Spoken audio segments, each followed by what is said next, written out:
नमस्कार, आपके साथ मैं हूं सबीना तामंग देशमुख। आप देख रहे हैं देश के नंबर 1 हिंदी न्यूज चैनल का नंबर 1 शो कच्चा चिट्ठा। कच्चा चिट्ठा की शुरुआत गाजा सिटी में चल रहे उस बड़े ऑपरेशन की जिसने हमास में हाहाकार मचा दिया है। खबर है कि 7 अक्टूबर को इजराइल पर हुए खूनी हमले के मास्टरमाइंड याह्या सिनवार को इजरायली सेना ने सुरंग में घेर लिया, जबकि हमास दावा कर रहा है कि इजरायली सेना अब गाजा सिटी में बुरी तरह घिर चुकी है। लेकिन इन सभी के बीच एक नाम उभरा है। बहुत ध्यान से सुनिएगा कि इन सभी के बीच में एक नाम कुछ इस तरह से उभरा है, सन्स ऑफ अबू जंदल। नेतन्याहू भी ये नाम सुनकर हैरान है।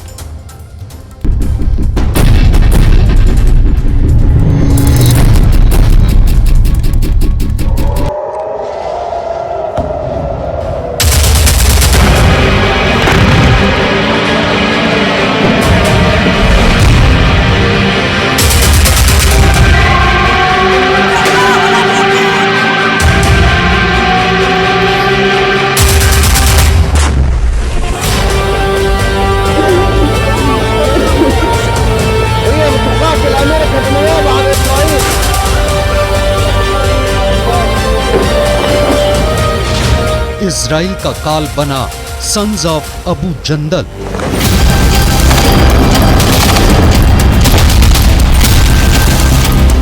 उत्तरी गाजा को इजराइल सेना बुरी तरह से रौंद रही है, लेकिन हैरानी की बात तो ये है कि 30 दिन की जंग के बाद भी गाजा शहर से हमास के लड़ाकों का सफाया इजराइल नहीं कर पाया है।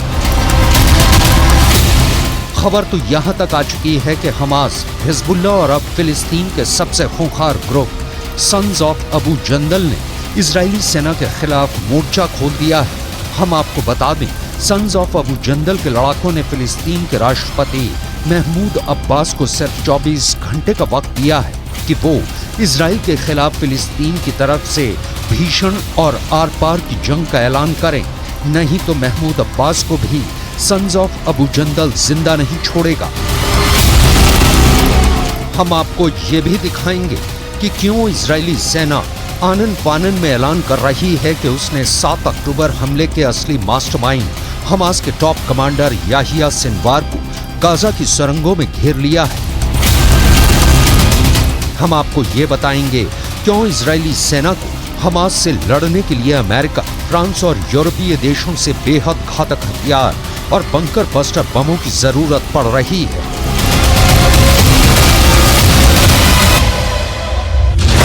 14,000 अड्डे तबाह, हमास को हराना नामुमकिन। 24 घंटे में 450 से ज्यादा हमले उत्तरी गाजा में इजराइल कर चुका है। एक आंकड़े के मुताबिक हर घंटे गाजा में 15 लोग इजरायली हमले में मारे जा रहे हैं। यहां तक कि हर घंटे में 12 से ज्यादा इमारतें इजराइल के हवाई हमलों में तबाह हो रही हैं।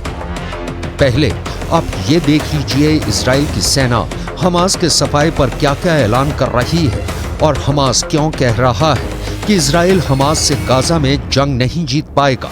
हमास के साथ जारी जंग के बीच इजरायली सेना को बड़ी कामयाबी हाथ लगी है। सेना ने 7 अक्टूबर को इजराइल पर मिसाइलों की बरसात करने वाले मास्टरमाइंड को मार गिराया है। इस बात की जानकारी खुद इजरायली सेना ने दी है। इजराइल डिफेंस फोर्सेस का दावा है कि उसने हमास के कमांडर मोहसिन अबू जिना को मार गिराया है। आईडीएफ के मुताबिक मोहसिन अबू जिना हमास के इंटेलिजेंस और वेपन डिपार्टमेंट का हेड था। इजरायली सेना ने दावा किया है कि उसने अबू जिना को मार गिराया है। इधर आईडीएफ के 9 सैनिकों ने रात भर में हमास के कई ठिकानों को निशाना बनाया, जबकि 150 से ज्यादा सुरंगों को पिछले 24 घंटे में तबाह करने का दावा इजरायली सेना ने किया है।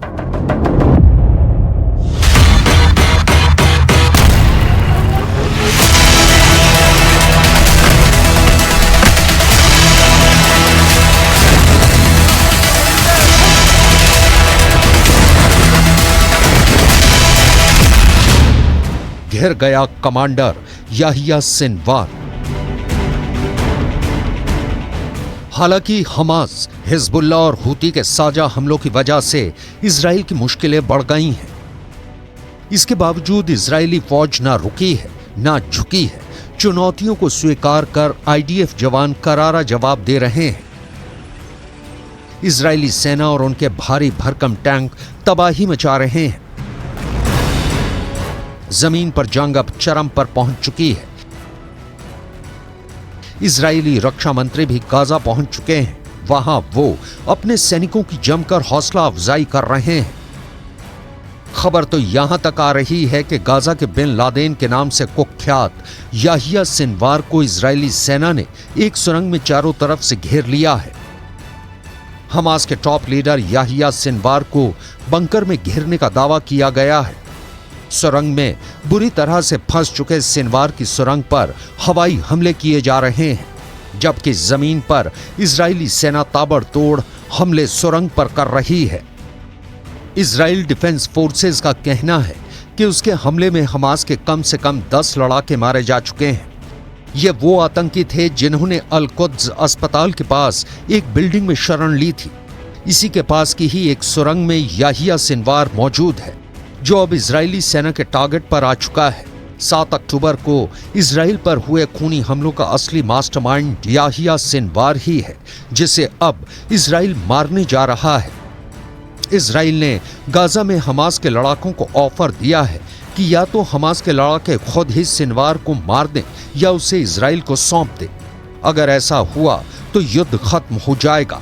इजराइल के रक्षा मंत्री योव गैलेंट ने सिनवार के छिपे होने के सटीक स्थान का खुलासा नहीं किया। מה שקורה ביממה האחרונה זה דבר מרשים מאוד מבחינת הפעולה של צה"ל. שילוב בין כוחות האוויר לכוחות היבשה מרעיד את רצועת עזה.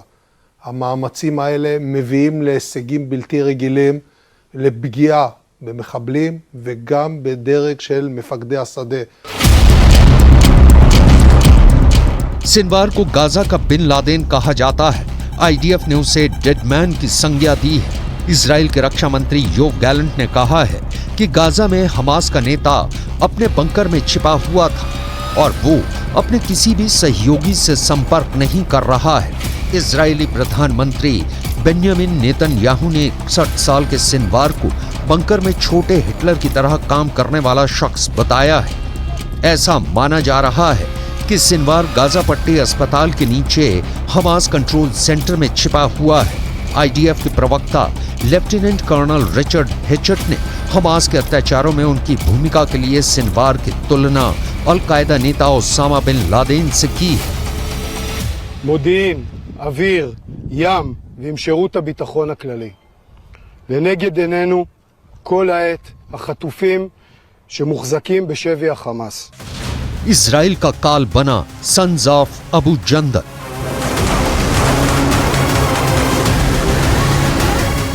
गाजा में जब से जमीनी हमले इजराइल ने शुरू किए हैं, तब से 34 से ज्यादा इजरायली सैनिक मारे जा चुके हैं। इजराइल 2 दर्जन के करीब टैंक भी तबाह करने का दावा हमास कर रहा है।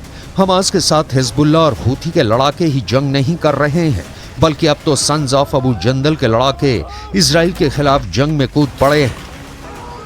सन्स ऑफ अबू जंदल लड़ाके फिलिस्तीन के राष्ट्रपति महमूद अब्बास से इसलिए बेहद नाराज हैं क्योंकि फिलिस्तीन के राष्ट्रपति ने जंग के 30 दिन बाद भी इजराइल के खिलाफ युद्ध का ऐलान नहीं किया है। अब फिलिस्तीन के राष्ट्रपति महमूद अब्बास को सिर्फ 24 घंटे का वक्त दिया गया है। या तो इजराइल के खिलाफ युद्ध करो या फिर अपनी मौत का इंतजार करो। आप इस वीडियो को देखिए जहां फिलिस्तीनी प्रेसिडेंट महमूद अब्बास के काफिले पर आतंकी हमले का दावा किया गया है। इस हमले में राष्ट्रपति महमूद अब्बास का एक बॉडीगार्ड मारा गया है। मीडिया रिपोर्ट्स के मुताबिक हमला वेस्ट बैंक में हुआ।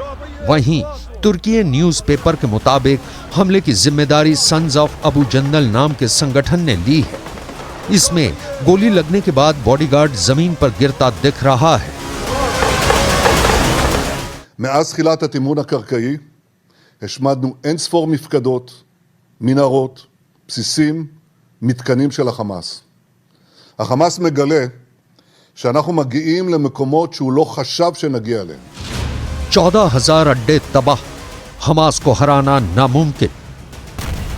कुल मिलाकर अब ये देखना होगा कि क्या हमास के टॉप कमांडर याहिया सिनवार के मारे जाने के बाद जंग रुकेगी या फिर भड़केगी।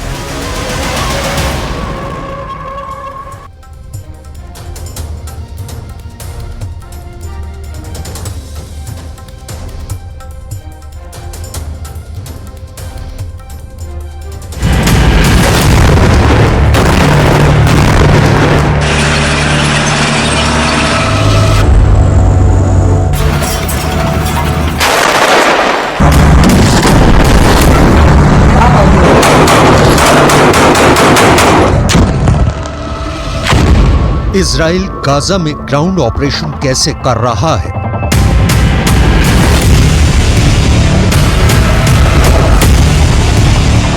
ग्राउंड ऑपरेशन में सबसे मददगार हथियार कौन सा है?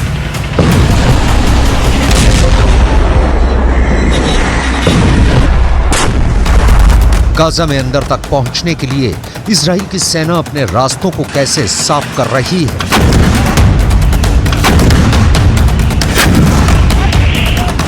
जवाब है इजराइल के टैंक से अटैक।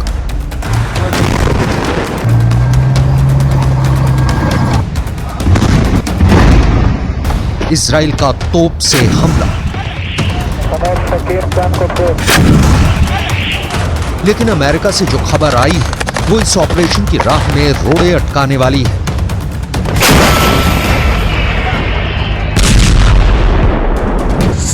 खबर है कि इजराइल का गोला बारूद खत्म होने की कगार पर है। तोप के गोलों का गोदाम खाली हो चला है। अगर ऐसा हुआ तो युद्ध में इजराइल के टैंक दम तोड़ने लगेंगे। इजराइल की तोपें गाजा में आग उगलना बंद कर देंगी।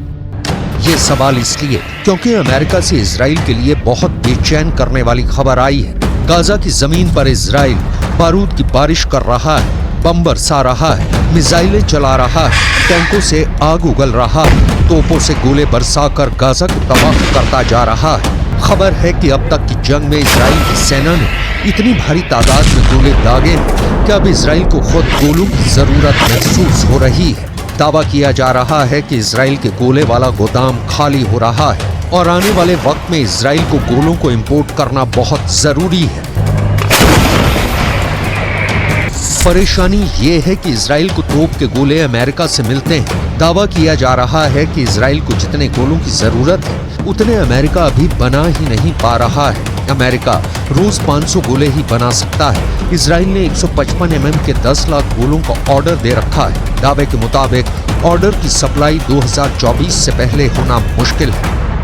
इसी वजह से कहा जा रहा है कि गाजा से जंग शुरू होने के बाद इजराइल के पास गोलों की कमी हो गई है। दावा तो यहाँ तक है कि इजराइल को इतने गोलों की जरूरत है जिसे अगर अभी नेटो देश मिलकर भी तैयार करें तब भी तैयार नहीं हो पाएंगे। गाजा जंग में इजराइल ने भारी मात्रा में हथियारों का इस्तेमाल किया है। अगर हथियारों का प्रोडक्शन थमा और गोला बारूद कम तैयार हुआ तो इजराइल का युद्ध और उसका गाजा के खिलाफ ऑपरेशन औंधे मुंह गिर जाएगा।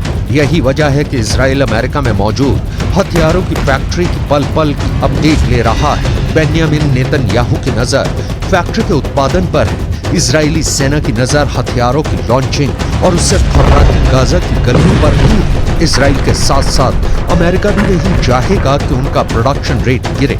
बाइडन नहीं चाहेंगे कि हथियारों की फैक्ट्री की रफ्तार धीमी पड़े, क्योंकि इजराइल की सेना गाजा में काफी अंदर तक दाखिल हो चुकी है।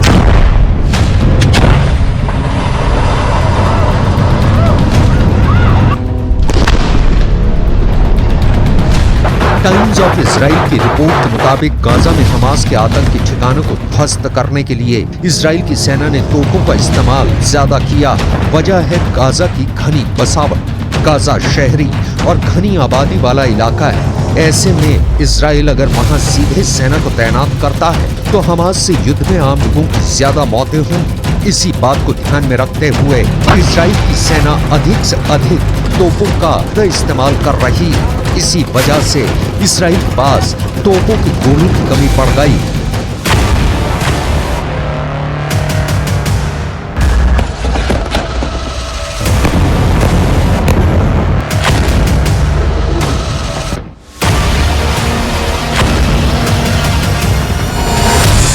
विदेशी मीडिया के मुताबिक इजराइल की सेना अपने एडवांस ट्रैकिंग सिस्टम से पहले गाजा में हमास लड़ाकों की लोकेशन ट्रैक करता है और फिर तोपों से उन टारगेट पर निशाना लगाता है।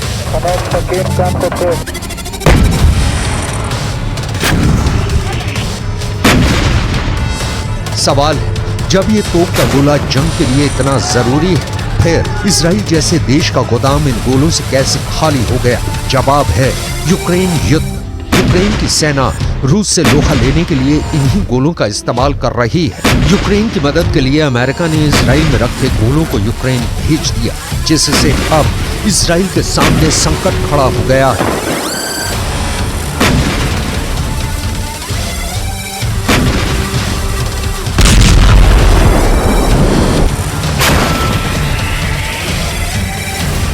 जनवरी 2023 में अमेरिका ने अपने इजराइल वाले गोदाम से 155 mm के करीब 3 लाख तोप के गोले यूक्रेन भेज दिए। अमेरिका के इस फैसले से इजराइल में रखे गोलों की तादाद लगातार घटती गई। अमेरिका जैसे सुपर पावर भी हर महीने महज 14,000 तोप के गोले बना पाता है, जबकि हर महीने 10,000 गोलों की जरूरत तो सिर्फ यूक्रेन को है। यही वजह है कि इजराइल को जितने गोलों की जरूरत है उतने नए गोले अमेरिका तैयार नहीं कर पा रहा है।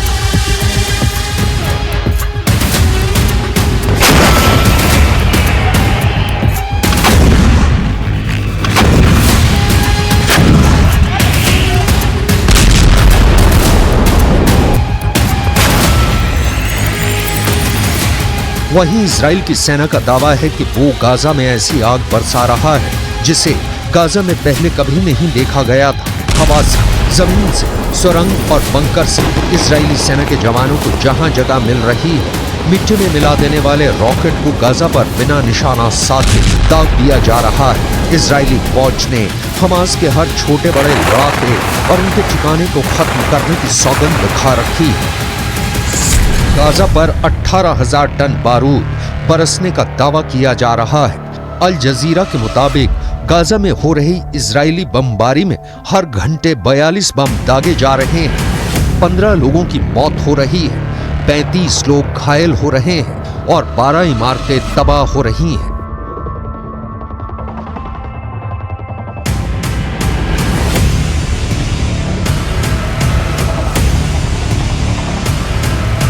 इजराइल की सेना अब इतनी अंदर तक घुस गई है कि उसने गाजा पट्टी को 2 हिस्सों में काट डाला है। सवाल है कि अब हमास क्या करेगा? क्या वो सुरंग से बाहर आकर लड़ेगा या फिर इजरायली टैंकों के खिलाफ उसने नया गेम प्लान तैयार किया? क्योंकि इजराइल में गोलों की कमी की खबर हमास के लिए किसी गुड न्यूज से कम नहीं है।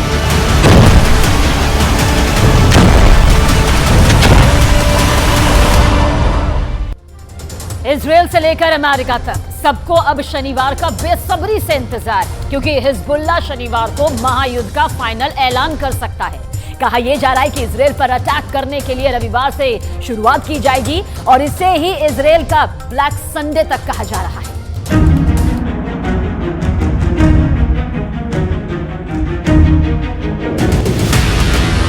दक्षिणी लेबनान में पहला धमाका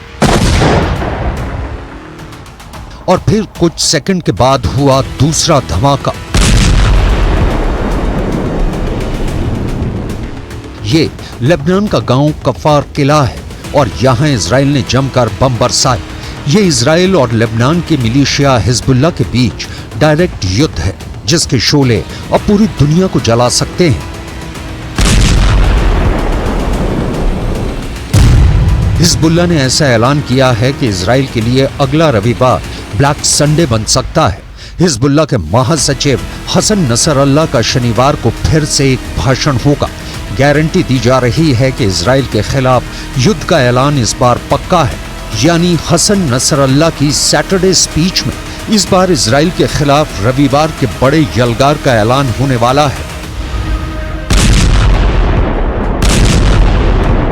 इजराइल और हिजबुल्लाह लड़ाई में हमले दोनों तरफ से हो रहे हैं। रॉकेट दोनों तरफ से दागे जा रहे हैं, तोपखाने दोनों तरफ खुले हुए हैं। लेकिन जब हिजबुल्लाह के ठिकानों पर इजराइल का बम गिरता है तो धमाका बड़ा होता है।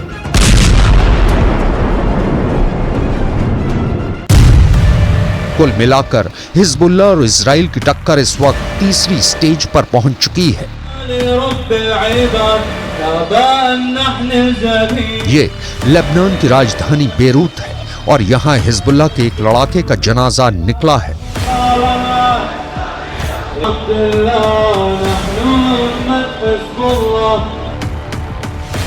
हिजबुल्लाह के मशहूर पीले झंडे से लपेटा हुआ ये जनाजा कासिम इब्राहिम अबू ताम का है। कासिम इजराइल के बॉर्डर पर लड़ते हुए मारा गए और अब उसकी मैयत में सैकड़ों लोग यहाँ जमा हुए हैं।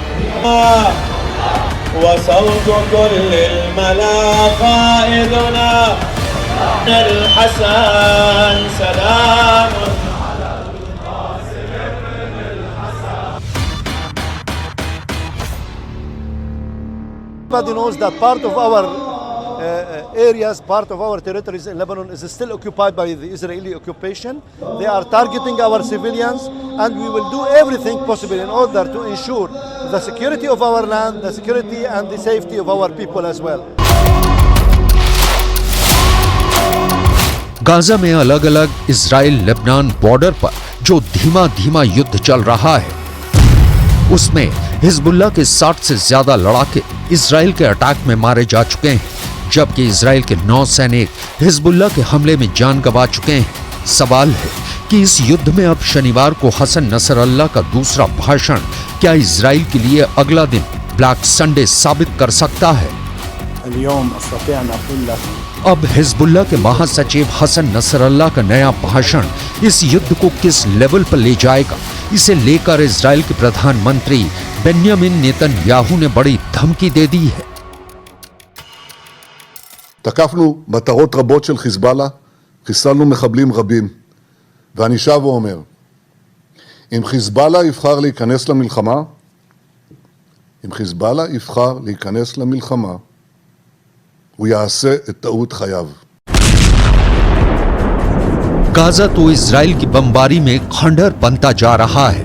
10,000 से ज्यादा लोग मर चुके हैं, इनमें करीब 4,500 तो सिर्फ बच्चे हैं। ऐसे में नेतन्याहू की यह धमकी क्या हिजबुल्लाह को डरा पाएगी? क्योंकि नेतन्याहू ने साफ कर दिया है कि युद्ध करना हिजबुल्लाह की जिंदगी की सबसे बड़ी गलती साबित होगी।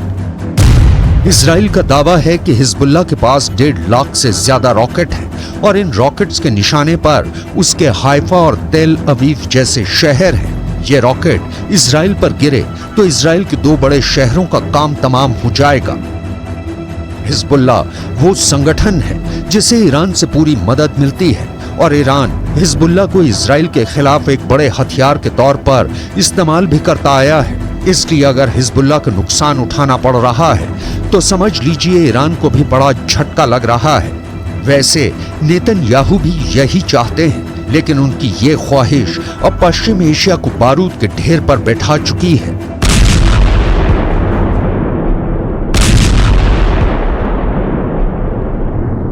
Kind of genocidal war by the Israelis is targeting humanity everywhere, and every human being who has one shred of humanity, he should be concerned about what's really happening, and he should voice out, vent and his anger, and he should do everything possible in order to help the people of Gaza.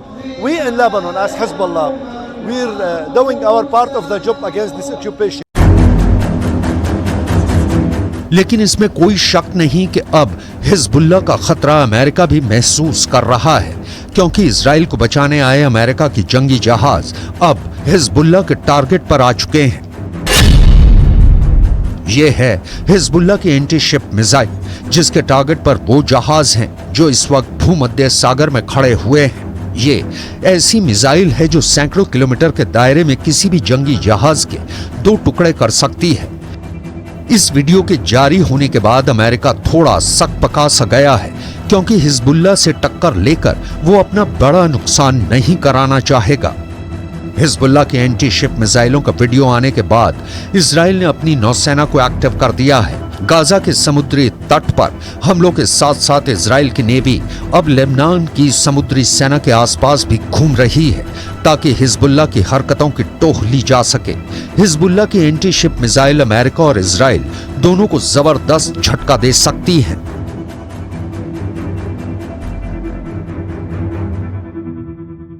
אנחנו ננצח. אנחנו לא נעצור עד לניצחון. אני עומד בקשר רצוף עם נשיא ארצות הברית ג'ו ביידן. אנחנו מאוד מעריכים את תמיכתו, את התמיכה של הממשל האמריקני, את התמיכה של העם האמריקני. इस वक्त Israel और America के लिए 4H बहुत बड़ा खतरा बन चुके हैं। इन 4 H के बारे में बहुत गौर से समझिएगा, क्योंकि इन 4 H को ईरान का पूरा समर्थन है।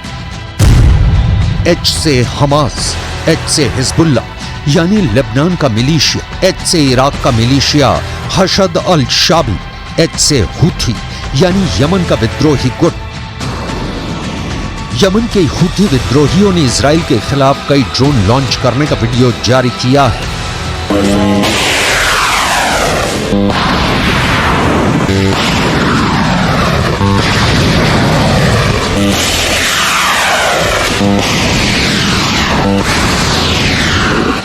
ये ड्रोन गाजा में हो रही इजरायली बमबारी के खिलाफ लॉन्च किए गए। यमन में भी इस बात का गुस्सा है कि इजरायली बमबारी से गाजा में हजारों फिलिस्तीनियों की मौत हो रही है।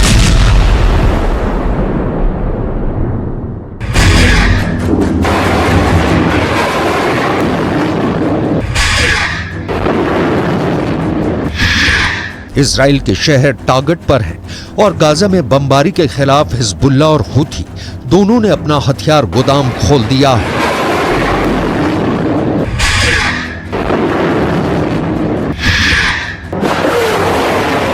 लेकिन ऐसे हमलों और गाजा पर बमबारी जारी रखने के बीच नेतन्याहू ने अपना वॉर ट्रायंगल तैयार कर लिया है।